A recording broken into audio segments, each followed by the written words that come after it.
So hi all mga Mimars, so welcome back ulit sa ating YouTube channel.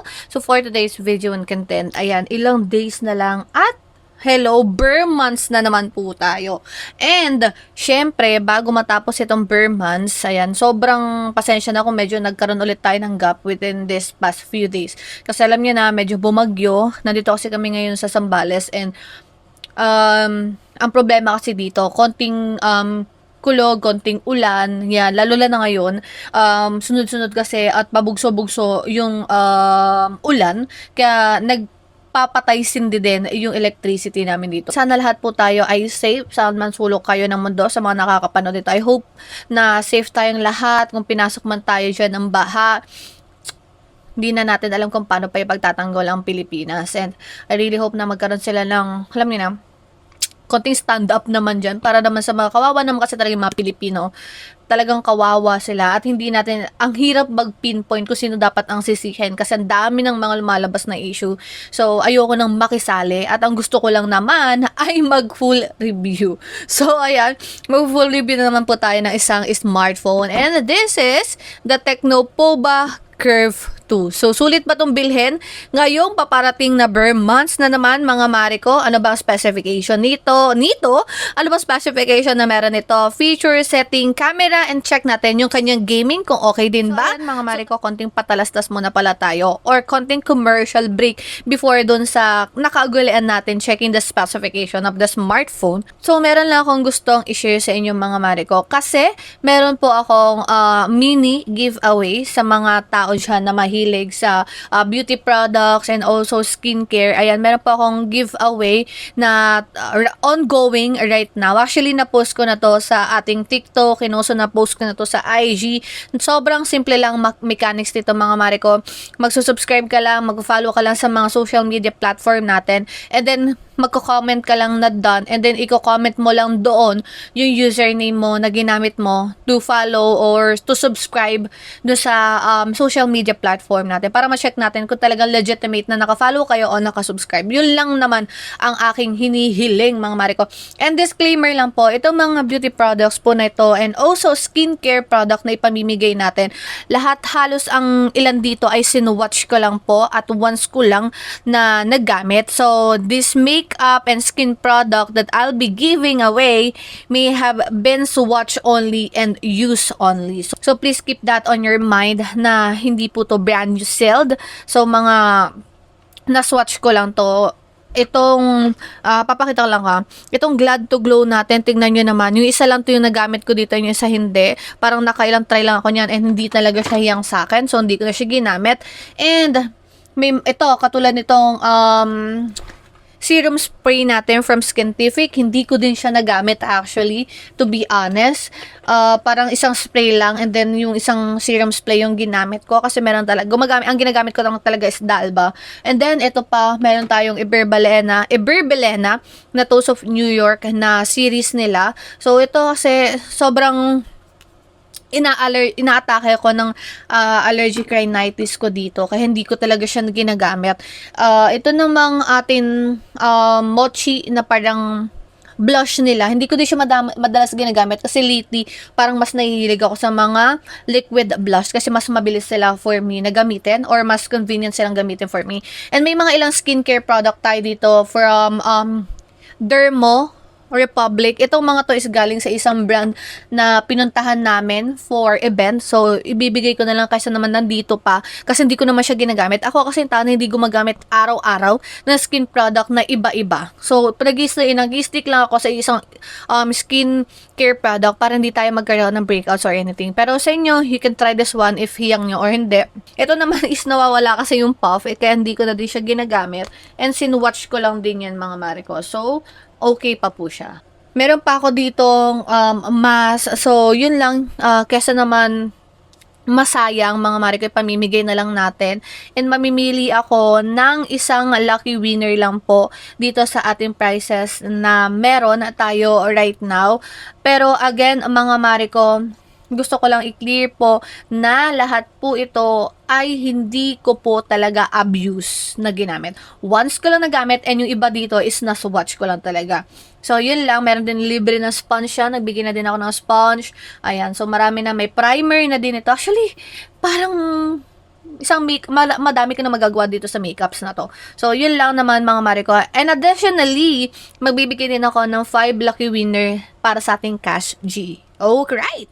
So yun lang naman mga Marico, yung ating onting commercial with this video. Pero dumako na tayo checking the specification of this beautiful and cutesy Tecno POBA Curve 2. So, sa display, meron itong 6.78 inches curved AMOLED Full HD Plus na merong 144 or up to 144 Hz refresh rate. Meron itong 1,600 to 4,500 nits of brightness at ang kanyang IP rating, meron itong IP64. Sa connectivity or sa network naman mga Marico, this is 5G already. At pagdating sa kanyang chipset, may tayong MediaTek Dimensity 7100, 6nm na merong Android version 16 plus HiOS 16. Sa GPU, this is Mali G50. Sa GPU, this is Mali G60, G610, MC2. Sa GPU, this is Mali G61610. Sa GPU mga Marico, this is Mali G610 MC2. At pagdating sa storage, meron tayong 8GB of RAM with 256GB of ROM. So sa RAM storage nito mga Marico, meron tayong expandable 8GB of RAM. So total of 16GB of RAM with 128GB of ROM. Sa main camera naman, meron tayong 50MP and 2MP main camera.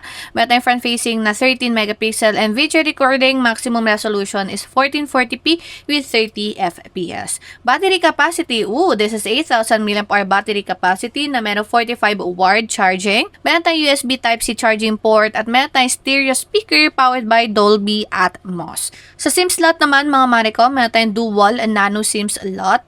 At pagdating naman sa kanyang biometrics or security sensor, meron tayong under-display fingerprint scanner and face unlock. Sa kulay, meron tayong neon cyan, magic silver, geek black, mystic purple, and sturm titanium. So, yun lang naman mga Marico, yung quick specification natin with this smartphone. So, dumako na tayo kung magkano nga ba at ilan ba ang storage na meron itong ating smartphone. So, carefully checking.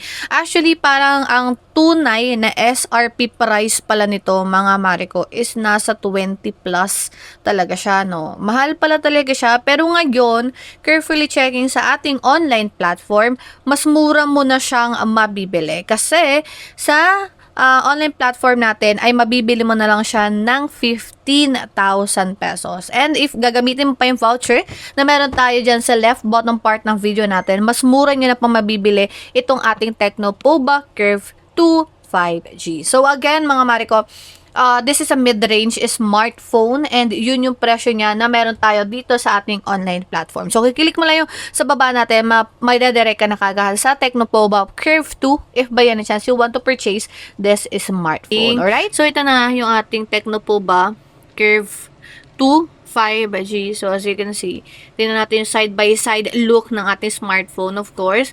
So, we have here the power button, the volume up and down. So, yung power button niya, ayan, meron siyang design.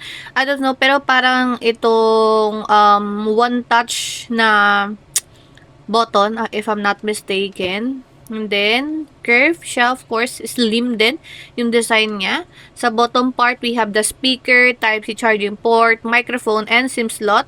Sa left naman, just a plain static vibe. And sa upper naman is another microphone. So, this is powered by Dolby Atmos. Yung kanyang speaker, mga mare. Ayan o. Dolby Atmos. So, this is the camera module. As you can see, ang ganda ng itsura nito, mga mare ko, yung Curve 5G natin. Tingnan nyo naman. Alright. So, sa unboxing natin, kung mapapansin nyo, iba yung theme ng smartphone natin. So, binalik ko siya sa old version or yung sa isa pang what do you call of this, version nga ng theme. Kasi ayoko nung ganun. Nalilito ako, sakit sa mata, yung pare-parehas yung itsura, like gray, orange. Gusto ko yung normal lang na mga icons na meron siya. So, check natin sa kanyang settings, of course. Dito muna tayo. Meron tayong 256 gigabytes of ROM, of course. Ayan. And then, Dimensity 7100. RAM natin is 8 GB of RAM plus another expandable 5 GB of RAM. Front natin na camera is 13 while the main is 50 megapixel and 2 megapixel. Battery capacity, medyo mataas ang battery capacity natin dito. 8,000 mAh po ang battery niya, capacity niya. Okay. Under version 16. Okay. Next is, dumako naman tayo. Meron din siyang Tecno AI dito, mga Mariko. You can customize, you can check everything you want pagdating sa settings and features. So, meron tayong Ella Voice, Ella Smart Touch, ayan. Maraming AI dito na pwede kayong i-explore. Meron tayong wallpaper and personalization. So, ito yung sabi ko sa inyo earlier, pinalitan ko yung themes na meron sa ating smartphone. So, iOS yung ginawa ko, hindi yung Vision Art. Kasi ayoko masakit sa mata siya for me. Okay, so, pwede nyo din niyang i-customize. Marami kayong option dyan. Ayan, ang cute nito. Ang cute nito, oh. Ayan, try natin to. Ang ganda niya, mga Mariko. Okay. Okay. Tingnan natin. O, diba? Ang cute. Okay. So, meron tayong display and brightness. Ang maximum refresh rate po nito ay up to 144 Hz refresh rate. So, meaning, hindi lang siya nag-stay into one refresh rate. So, pwede siya up to 144, 120, 90, 60, something like that. It depends on the cellphone smooth, charis. It depends na lang sa kung anong ginagawa nyo sa cellphone nyo, alright? So, meron tayo ditong phones. Notification. Ayan, pwede mong i-explore pa yan. Dito tayo try nating maglagay ng ano pala to ha? In-display fingerprint scanner na to. So, pattern lang yung gagamitin natin para mas madali. Though, it depends on your choice if gusto nyo numeric or what. Pero sa akin, gusto ko pattern lang para mas mabilis. Tapos, mag-add tayo ng fingerprint, of course. So, in display to, ito yung ating fingerprint scanner sa harap. So, ayan na yung ating fingerprint. So, pwede mo din palang lagyan ng effect. Okay, so pwede siyang ganyan ng itsura. Ayan, makikita mo dyan pag i-unlock mo. Or pwede siyang bubble. Ito, pulse. Ayan. So, dito tayo sa AI. Try natin, ha. So, ayan yung fingerprint natin. O, nakita nyo ba yon? O, one more. Wait lang. O, diba? Dito tayo sa labas. One more. Isa pa. O, try naman natin baguhin, mga Mariko. Yung effect niya. Bubble naman. Oh, 'di ba? May option ka to customize kung ano yung effect pag nagfi-fingerprint ka. Meron din tayong face unlock, of course. And then meron tayong anti-theft na feature dito. Ayan, oh. Power of verification, verify lock screen, okay. 'Di ba? So, ayan, ito mga Mariko, napakaganda ng feature nito, yung what do you call of this? Yung anti-theft na feature ng cellphone natin. Kasi, pag naka-power off siya, mga Mars, parang ikaw lang yung may option to unlock that smartphone, if I'm not mistaken. Or correct me if I'm wrong, kasi ganun yung pagkakaintindi ko sa kanya. Which is, maganda. Kasi dati yung mga smartphone, di ba, pag nawala na sa atin, sobrang suntok sa ba na bumalik sa smartphone na yan. Kasi napakadali nilang i-hack yan, mga Mariko. But this one, meron siyang anti-theft na feature. So, good thing na lang. Alright? So, storage, ayan, of course, nakita na natin yan earlier. Check naman natin, of course, ang kanyang camera ability. Sa main camera, maximum na zoom in natin ay 15. Ooh, okay. Okay, okay. Portrait, we have up until 50 mm. Meron tayong super night. Ayan.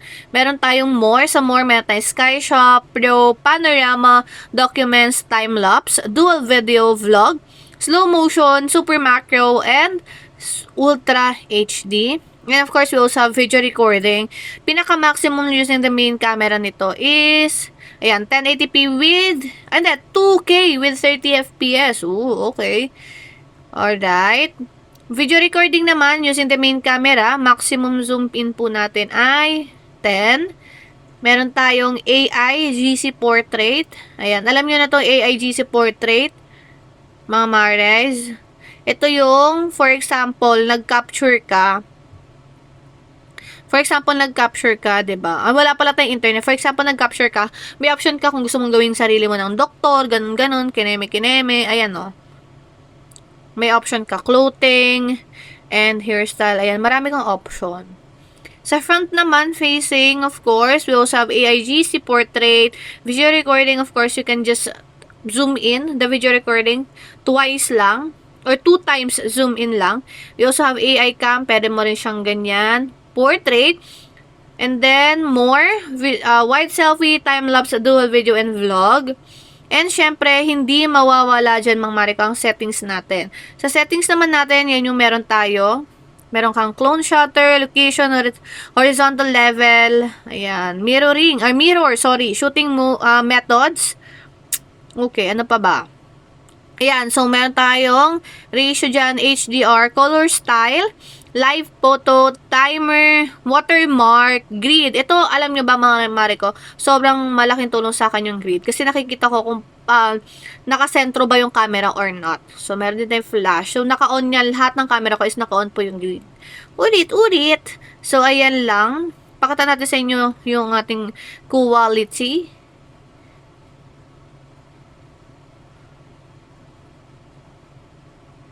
Okay.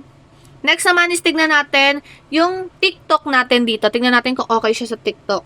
Pero syempre, alam niyo na nakagawian. Pagdating sa TikTok, ang ipi-play lang natin is of course yung account natin para hindi tayo makopyright. And yung walang music. Wala palang naka-install pa na TikTok. Sad lang.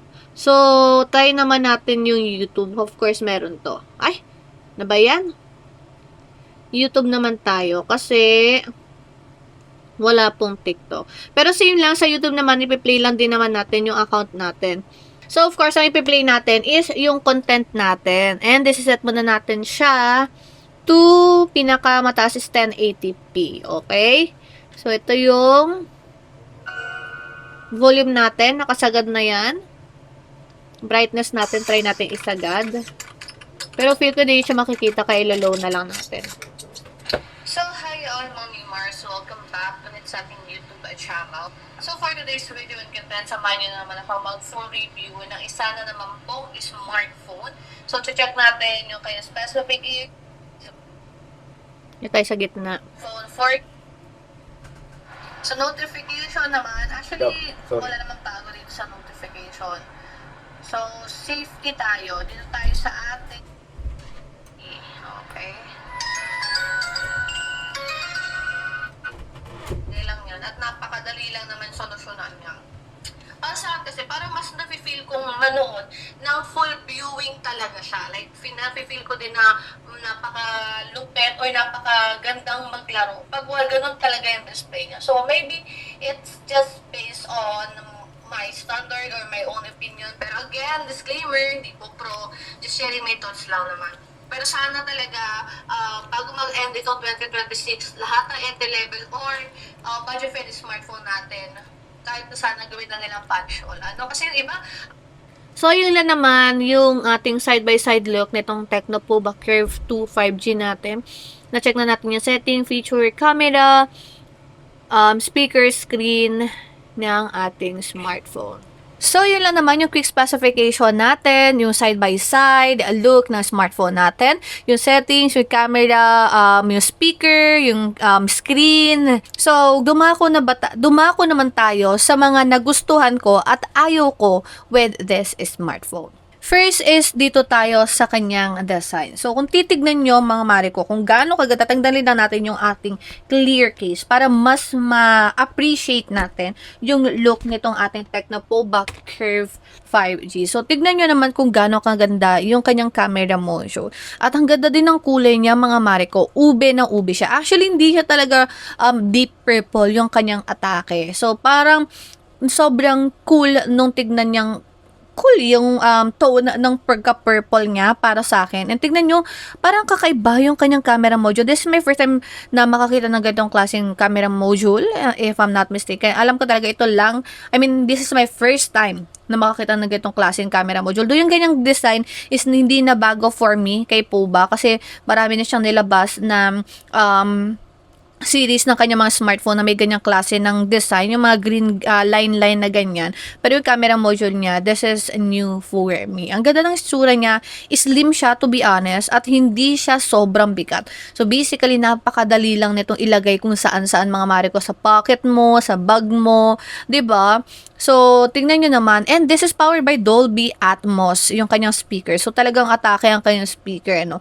Sa kanya namang design, wala akong masabi dito kasi ang ganda talaga ng pagkaka-curve ng screen po ng smartphone na to, mga Mariko. And, syempre, since mid-range to, nakapunch siya, kaya 10 out of 10 kagad sa akin. Ang atake ng design, camera module, at screen nitong smartphone na to. At hindi lang yan, naka 144 Hz din po na refresh rate itong smartphone na to.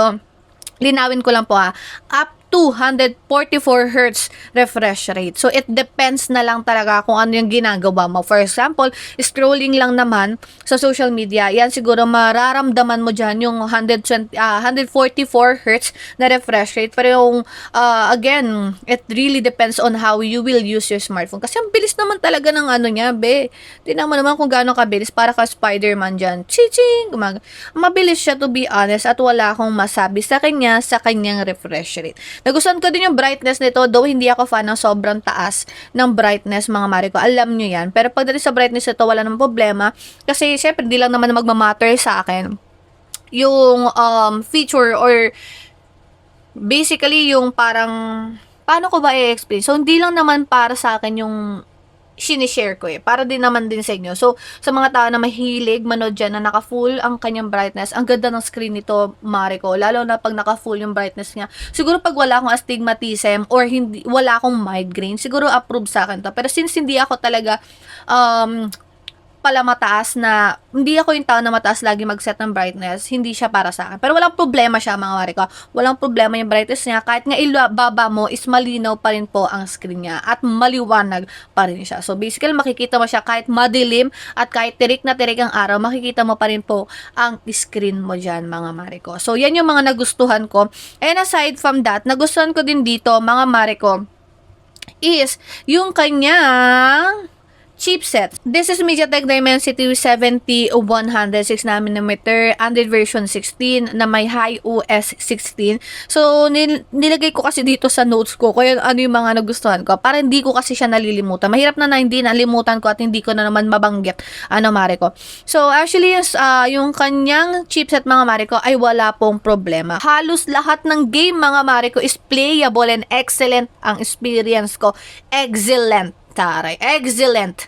So, okay dito yung ML, COD, or COD M. Meron tayong PUBG, Hawk. Tinry ko din dito yung Minecraft and also yung isa yung nilalaro na anak namin, nakalimutan ko na.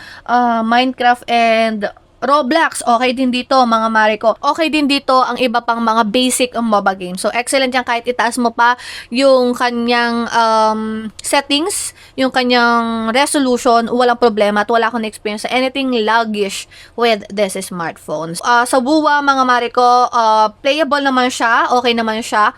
Pagdating naman po sa Genshin Impact, nagulat ako, mga Mariko, kasi okay din siya. So, it depends na lang kung okay sa inyo yung standard na meron ako. Kasi pagdating sa Genshin, okay naman siya at playable naman po siya with the smartphone. Gaya ng sinasabi ko sa inyo dati, sinasabi ko naman sa inyo, pag yung isang smartphone is hindi okay for WUWA or Genshin Impact. Pero dito, mga Mariko, WUWA and Genshin Impact is playable po. Nagustuhan ko din dito, mga Mariko, is yung kanyang battery capacity. Natutuwa ako kasi meron siyang 8,000 mAh battery capacity. Talaga namang pang-player ang pang-atake ng battery capacity capacity nga. So, yung mga ganyang klase ng battery capacity is talagang approve yan sa mga heavy gamer. So, ayan, sa mga 8,000 mAh battery capacity, talagang magtatagal yan mga Mariko. Though makaka-experience pa din naman kayo ng heating dyan sa smartphone na yan.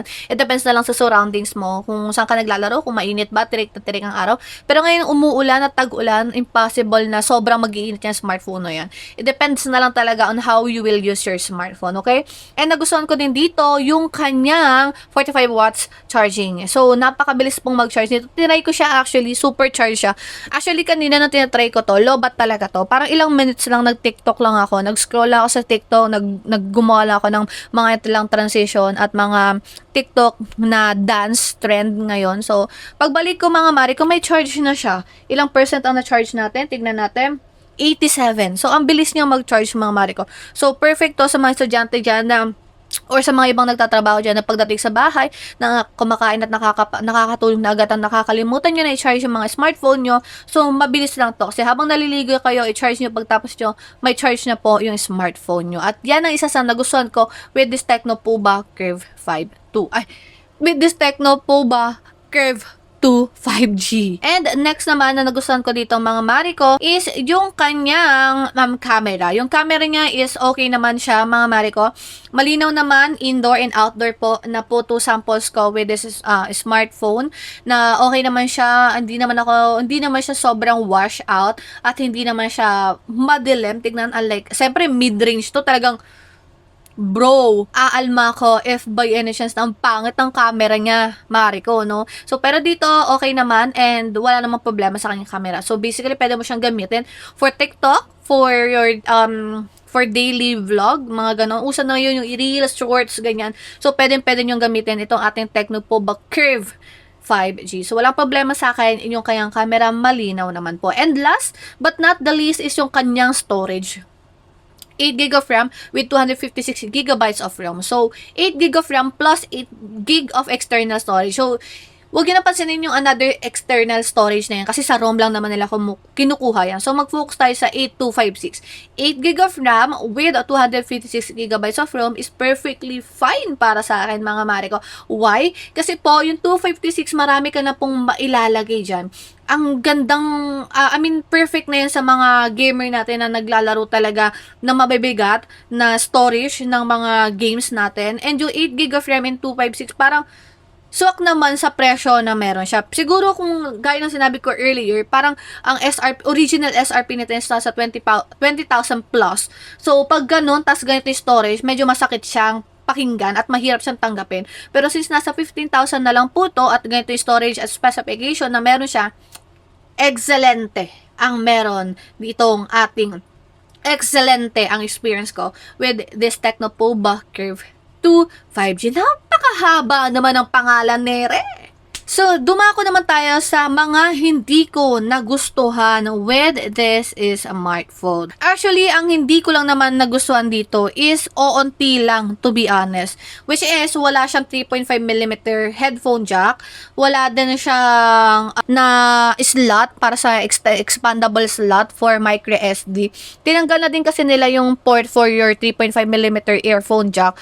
Pero sa akin, medyo nakakalungkot kasi para sa akin, since nauuso na naman ngayon yung mga smartphone na naglalabas ng may wireless na earphone, ayan, nakakalungkot lang kasi nga, 'di ba? Since nauuso nga, sayang naman, malay natin, 'di ba? Actually, yun lang naman yung napansin ko with the smartphone. Di naman ko sobrang napangitan with the smartphone na to. Actually, na-amaze nga ako. Sa sobrang amaze ko dito mga Mariko, baka bigla ko patong ma-arbor kay J-Vlog. Pero anyways, ayan, mga Mariko, overall experience ko with this smartphone is yes na yes and excellent. Wala po akong masasabi. Sinasabi nila na di daw okay yung chipset niya for high-end or mga heavy games. It depends na talaga sa iyo eh. But to set proper expectation lang mga Mariko, or disclaimer lang po mga sis Mars, gusto lang linawin na I'm not a pro po when it comes po sa reviewing ng mga tech. I'm just sharing you guys my thoughts, my feedback, and also my own experience with this smartphone. Sasabihin ko sa inyo kung okay yung camera, okay ang settings, okay ba yung chipset, okay ba ang everything na experience ko or features na meron itong smartphone na to. So, alam nyo yan, sinasabi ko din sa inyo kung di siya okay for gaming, sinasabi ko din sa inyo kung di siya okay yung battery niya, yung chipset niya, sinasabi ko sa inyo kung di audio o kaya speaker niya. So, yun lang naman ang atake ko with this smartphone. Kung tatanungin niyo ako, doon tayo sa final verdict ni Maring Ana. Mars, ano ba? Mare-recommend mo ba siya ngayong bare months? Perfect ba siyang pangregalo ngayong bare months? Yes na yes, perfect na perfect. Yan mga Mare ko. Lalong-lalo na ngayong bare months, pag-pray natin or sana talaga ibagsak presyo nila yan. Kasi pag binagsak presyo nila yan, ko ako sa inyo, i-add to cart. I-add to cart yun na kagad yan mga Mare ko para pag dumating yung time na mababa na siya at nag-sale talaga si Tecno, bush, purchase agad Mare. Hindi na dapat mag-alinlangan pa kasi napakaganda po ng quality at features na meron nitong si Tecno POBA Curve 5. Ito si Tecno POBA Curve 2 5G. So, yun lang naman. Heads up lang po, meron tayong mini giveaway. Ayan, pwede nyo pang regalo to sa mga asawa nyo, sa anak nyo, sa mga students dyan. Go grab this chance kasi ma-expire tong mga beauty products and skincare na meron ako. Alright? So, thank you so much for watching. In the bye!